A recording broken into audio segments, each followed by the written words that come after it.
Momigami, what is that? That is the Japanese art of kneading paper, and that's what we're going to look at today. I've got several different types of paper here.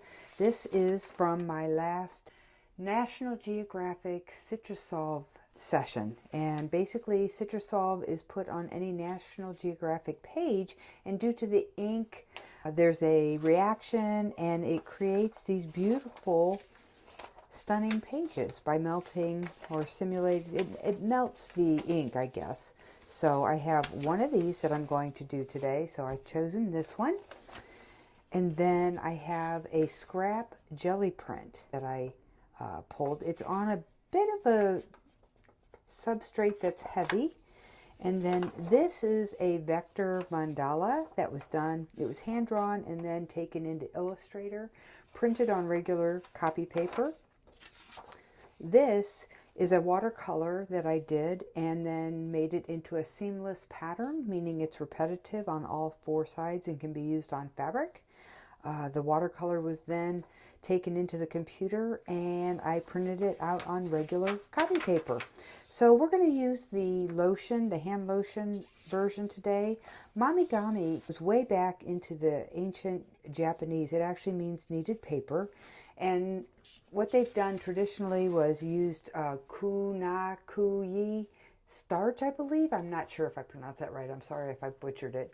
And the starch is applied to the paper, either one side or the other side, dried, and then the kneading process is started. You can use tapioca starch. You can also use cooking oils, such as olive oil or grapeseed oil.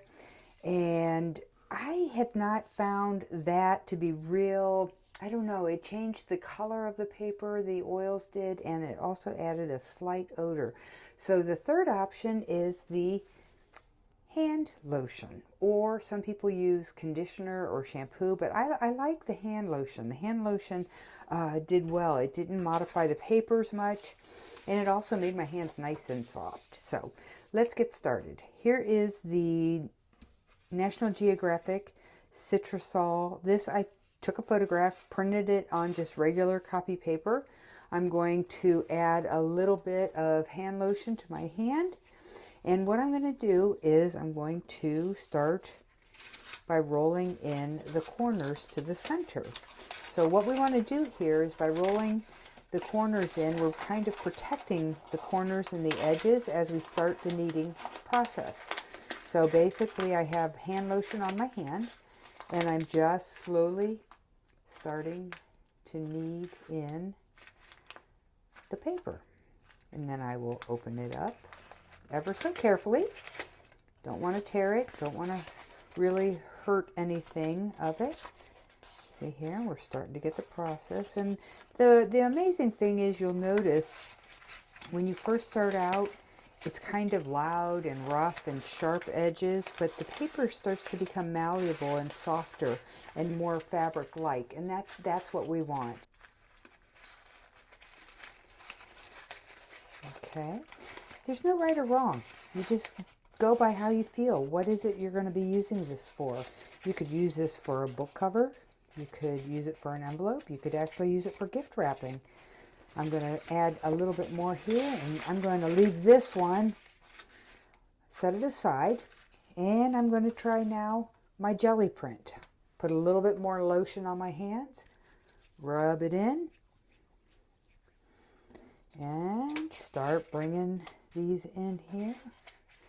Going to add texture and maybe make a mini book. I don't know, I love mini books. And I'm just going to start rubbing it in, open it up gently,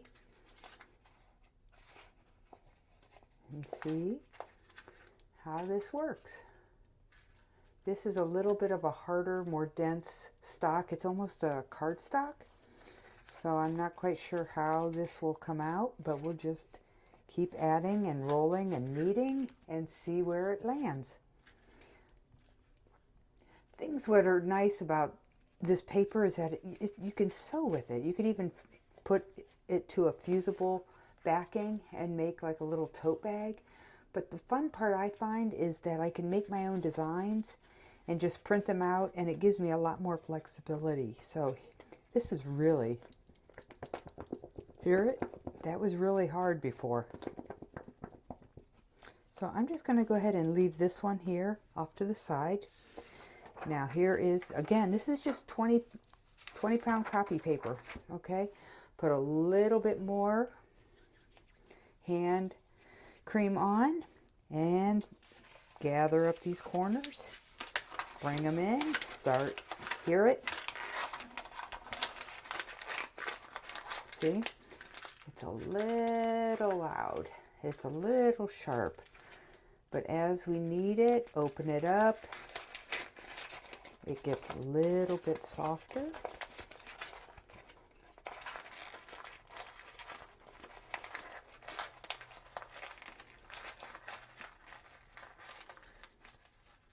Knead it. There we go. See how quiet it is now? As we open it up, it transforms it into a paper-like feel.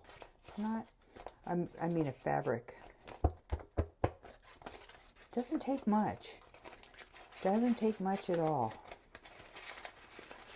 Another fun thing about this, if you were to just take a blank piece of paper and you were to go ahead and knead the paper up to the point that you like and lay it out, because this is still receptive to dyes and to inks, you can lay this out, and if you notice the back, how crinkly and wrinkly it is, you'll get some really fun organic marks that could really, you know, be a nice design for something that you make. So I think we're good here with this one. Hear it?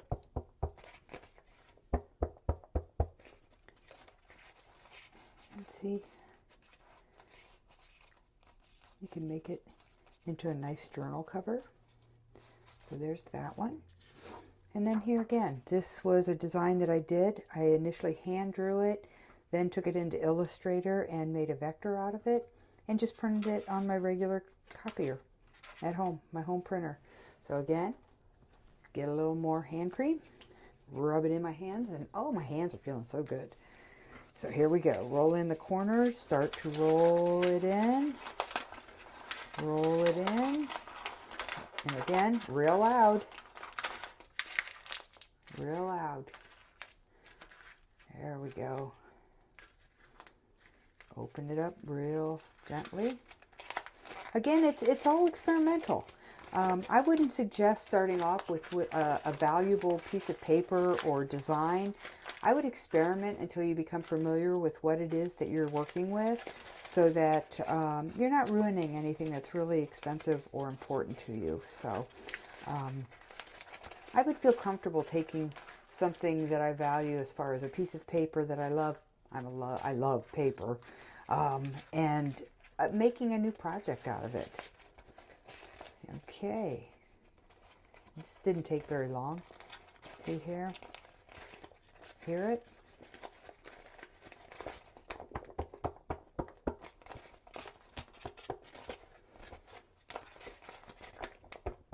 This could probably go again and again and again and again and again, but for time's sake, it gives you a good idea of what can be done. There you go. So we've got this, and then each had a different design, and this was cardstock, which now I could actually sew onto something, you know. And then we have this last one, which was a National Geographic Citrusol page that I photographed and printed on my home computer. I hope you got something out of it, and I hope you try it, and I would love to hear your experiments and see them. If you have any questions, let me know. Thanks.